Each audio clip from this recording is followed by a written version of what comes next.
Hello दोस्तों, स्वागत है आपके अपने चैनल जेएम स्टडिंग पर। आज की इस वीडियो में हम करेंगे MHI 108 19 जून को आपका इसका पेपर है। ठीक है, क्वेश्चन क्या है, मृदा और तलछट की जांच से हमें अतीत के पर्यावरण के बारे में कैसे जानकारी मिलती है कि जो मिट्टी है और जो तलछट है, ठीक है, मिट्टी का बिल्कुल नीचे की तल है, ठीक है, इन दोनों की यदि हम जांच करते हैं तो ये हमें अतीत के पर्यावरण के बारे में कैसे बताते हैं। तो देखिए, पर्यावरण इतिहास और पुरा पारिस्थितिकी के अध्ययन में मृदा और तलछट की जांच सबसे महत्वपूर्ण भूवैज्ञानिक स्रोतों में से एक है। क्या बोल रहे हैं यहाँ पर कि जो पर्यावरण इतिहास है, ठीक है, ये पुरानी परिस्थिति के अध्ययन में मृदा और जो तलछट है यानी कि जो समुद्र है उसका जो बिल्कुल निचला हिस्सा है, ठीक है, इनकी जांच में भूवैज्ञानिक स्रोतों में से सबसे महत्वपूर्ण स्रोत माना जाता है। सरल शब्दों में कहें हम तो पृथ्वी की सतह पर पाई जाने वाली मिट्टी और झीलों, नदियों या महासागरों में तली में जमा होने वाले अवसाद अपने समय की पर्यावरणीय दिशाओं के प्राकृतिक रिकॉर्ड रखते हैं। क्या बोल रहे हैं यहाँ पर, जो भूमि है वहाँ पर जो मिट्टी पाई जाती है, ठीक है, मिट्टी की जो परतें होती है वो, और महासागर हो गए आपके, नदी हो गई आपकी, झील हो गई, ठीक है, इनके बिल्कुल निचले हिस्से में जो अवसाद जमा हो जाता है, ये क्या करते हैं, पर्यावरण दशाओं को प्राकृतिक रिकॉर्ड रखते हैं। ठीक है, पर्यावरण दशाओं की प्राकृतिक रिकॉर्ड रखते हैं। समय के साथ एक के ऊपर एक परतों के रूप में जमा होते जाते हैं। जब इतिहासकार और वैज्ञानिक आधुनिक तकनीकों की मदद से इन परतों की भौतिक, रासायनिक और जैविक जांच करते हैं तो लिखित इतिहास से भी लाखों सालों पुराने पर्यावरण का एक स्पष्ट और प्रमाणिक चित्र सामने आता है। तो यहाँ पर क्या कहा गया है कि जब हम इन तलछट की जांच आधुनिक मतलब आज के समय के तकनीकों की मदद से करते हैं तो क्या रासायनिक, भौतिक और जैविक जांच करते हैं हम, ठीक है, ये जो जांच होती है ना, इन चीज़ों से जो हमें पता चलता है वो इतिहास में लिखित चीज़ों से भी नहीं पता चलता, और इन चीज़ों से हमें लाखों पुराने सालों की चीज़ों के बारे में मालूम पड़ता है। ठीक है, अब देखो, फर्स्ट आ जाएगा आपका प्राचीन वनस्पतियों का पता लगाना। ठीक है, फर्स्ट पॉइंट आप क्या लिखोगे, प्राचीन वनस्पतियों का पता लगाना। तलछट की परतों में प्राचीन काल के पौधों के सूक्ष्म परागण और फाइटोलिथ हजारों साल तक सुरक्षित दबे रहते हैं। क्या बोल रहे हैं, जो तलछट है, ठीक है, जो समुद्र का बिल्कुल निचला हिस्सा है, जो अवसाद है, वहां पर प्राचीन काल के पौधे के जो सूक्ष्म परागण होते हैं, ठीक है, वो और फाइटोलिथ हजारों साल तक सुरक्षित दबे रहते हैं। इसकी जांच करके वैज्ञानिक यह आसानी से बता सकते हैं कि अतीत में किसी विशिष्ट क्षेत्र में किस प्रकार के पेड़ पौधे या फसलें या घास के मैदान मौजूद थे। फॉर एग्जाम्पल, मान लीजिए कोई ऐसा पेड़ है जो उस टाइम पे उपस्थित था पर आज के टाइम पे उपस्थित नहीं है, तो क्या है, इस पेड़ के परागण वहां पर मौजूद है, तो हम ये पता लगा सकते हैं कि हाँ, एक पेड़ ऐसा भी हुआ करता था उस टाइम पर। ठीक है, फिर ऐतिहासिक वर्षा चक्र और आर्द्रता का मापन। मिट्टी और तलछट के कणों के आकार और उनके फैलाव की जांच से यह पता चलता है कि उस काल में वर्षा की स्थिति कैसी थी। क्या बोल रहे हैं कि जो मिट्टी है, ठीक है, और जो तलछट है, इनके कण, आपने देखे होंगे ना, धूप में मिट्टी के कण दिखते हैं, तो इनके कणों के आकार और उनके फैलाव से यह जांच करके पता चलता है कि उस टाइम पे वर्षा की स्थिति कैसी होती थी। मोटे और भारी तलछट के कण तीव्र जल प्रवाह या भारी वर्षा की ओर संकेत करते हैं। क्या बोल रहे हैं कि जो मिट्टी के कण है, यदि वो मोटे हुए, ठीक है, यदि वो मोटे हुए और भारी हुए, तो ऐसा माना जाता था कि वहां पर वर्षा बहुत अच्छी थी। ठीक है, जबकि बहुत बारीक और शांत कण, ठीक है, कम वर्षा या स्थिर जल स्रोतों को दर्शाते।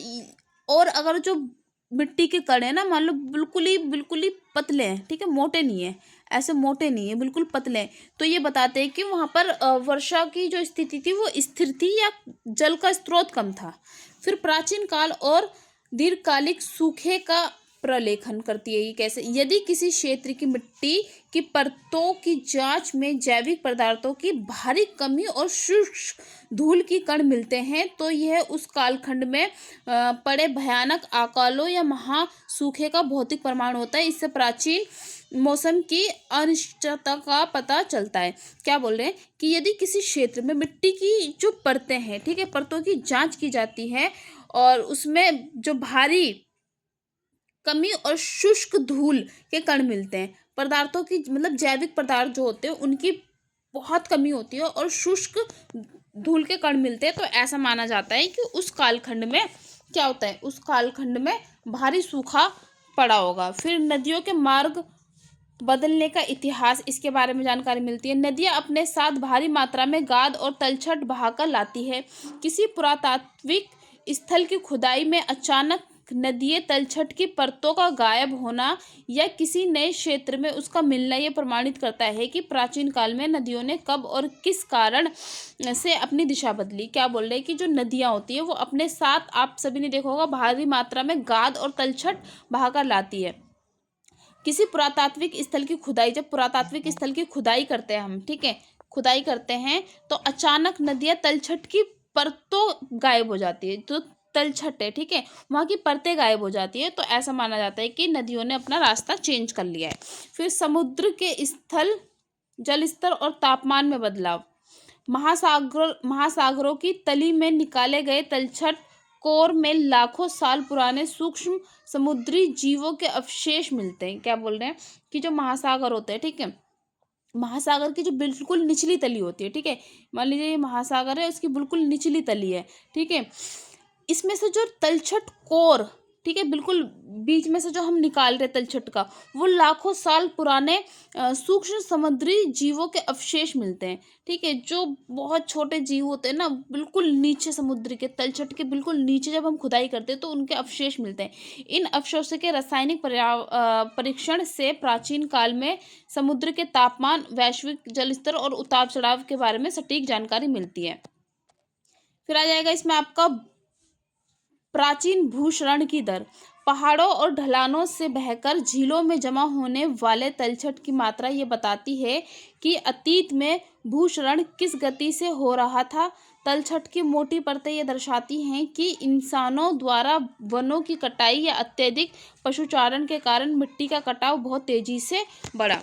क्या बोले कि जो पहाड़ है और जो ढलान का है, ठीक है, यहाँ से जो बहकर झीलों में क्या होती है, तलछट की मात्रा ये बताती है कि अतीत की में भूक्षरण, अगर मान लो झील बह रही है, ठीक है, और उसमें ना जो अवसाद है, ठीक है, आपका जो गाद है वो कम मात्रा में मिल रहा है या बहुत ज़्यादा मात्रा में मिल रहा है, सॉरी, बहुत ज़्यादा मात्रा में मिल रहा है, तो इससे आपको क्या पता चलेगा कि हम वहाँ पर भूक्षरण बहुत था, पेड़ों की कटाई हो रही थी। क्यों? क्योंकि बहुत ज़्यादा मात्रा में मिट्टी कब मिलती है, जब पेड़ों की कटाई होती है, उसको पकड़ने वाला पेड़ों के जड़ नहीं होते, ठीक है, पकड़ने वाले पेड़ों के जड़ नहीं होंगे तो क्या होगा, पानी बहेगा और मिट्टी को अपने साथ ले जाएगा। तो बहुत ज़्यादा गाद अगर आपको मिलती है तो ऐसा माना जाता है कि वहाँ की जो मिट्टी थी वो भूक्षण थी, ठीक है, और कम मिलती है तो सीधा आप समझ सकते हो कि वहाँ पर बहुत ज़्यादा पेड़ थे, ठीक है, और मिट्टी का कटाव नहीं था इतना, ठीक। फिर आ जाएगा आपका ज्वालामुखी गतिविधियों का साक्ष्य। तलछट की परतों के बीच कई बार ज्वालामुखी राख दबी हुई मिलती है। इसकी रासायनिक जांच करके वैज्ञानिक ये पता लगाते हैं कि इतिहास में कब और कहाँ बड़े ज्वालामुखी विस्फोट हुए थे, जिन्होंने सूर्य की रोशनी को रोककर वैश्विक स्तर पर अचानक ठंड या जलवायु परिवर्तन पैदा किया। क्या बोल रहे हैं कि जलवायु गतिविधियों के साक्ष्य मिले, कैसे? तलछट की परतों के बीच में कई बार ज्वालामुखी की राख मिली है ना, तलछट जो समुद्र का बिल्कुल निचला हिस्सा है वहां पर ज्वालामुखी की राख मिली है। इसका क्या करता है, रासायनिक जांच करके वैज्ञानिक ये पता लगाते हैं कि इतिहास में कब और कहाँ बड़े ज्वालामुखी विस्फोट हुए और जिन्होंने सूर्य की रोशनी को रोककर वैश्विक स्तर पर अचानक ठंड या जलवायु परिवर्तन पैदा किया। फिर प्राचीन सभ्यताओं के पतन की पर्यावरणीय व्याख्या, जैसे हम जानते सभी सिंधु घाटी और मेसोपोटामिया जैसे प्राचीन सभ्यताओं के स्थलों में एकत्रित मिट्टी के नमूनों की जांच से ये सिद्ध हो चुका है कि इन समृद्ध शहरी केंद्रों के बिखरने के पीछे मिट्टी में लवणता का बढ़ना, जलभराव या अचानक आई भयंकर बाढ़ जैसे पर्यावरण कारण थे। फिर आ जाएगा मानव जनित प्रदूषण की शुरुआत का प्रमाण। औद्योगिक क्रांति के समय या उससे पहले की मिट्टी और तलछट की परतें परतों की रासायनिक जांच करने से उनमें भारी धातुओं, तांबा और कोयले की राख अंश मिलते हैं, जिससे ये पता चलता है कि ऐतिहासिक साक्ष्य की इंसानों ने ही कि कालखंड से पृथ्वी और पानी को प्रदूषित करना स्टार्ट किया है। ठीक है, फिर इसका हम अच्छा प्राचीन आग का इतिहास पता चलता है। इससे मृदा और तलछट की परतों में मिलने वाली लकड़ी के कोयले के सूक्ष्म कण ये बताते हैं कि अतीत में उस क्षेत्र में कब कब भयंकर आग लगी, और यह जानकारी तत्कालीन शुष्क मौसम और वनों की स्थिति को समझने में बेहद मददगार है। ठीक है, फिर हम निष्कर्ष देख लेते हैं इसका गाइस। ये थोड़ा सा यहाँ पर ना, ये आपका जो पॉइंट है ये 12वां नहीं है, ये आपका 10वां पॉइंट है। ठीक है, मृदा और तलछट की जांच अतीत के पर्यावरण को समझने के लिए एक वैज्ञानिक दूरबीन की तरह काम करती है। यह मनुष्य द्वारा लिखे गए दस्तावेजों में अतिशयोक्ति या पक्षपात हो सकता है, वहीं मिट्टी की परतें पूरी तरह से निष्पक्ष और सच्चे भौतिक साक्ष्य प्रस्तुत करती है। ठीक है, अब ये जो नेक्स्ट क्वेश्चन है हम ये अगले उसमें करेंगे, माइक्रोफाउना और मैक्रोफाउना अवशेष क्या होते हैं। ठीक है, थैंक यू। अगर वीडियो अच्छी लगे तो चैनल को लाइक सब्सक्राइब जरूर कर देना। धन्यवाद।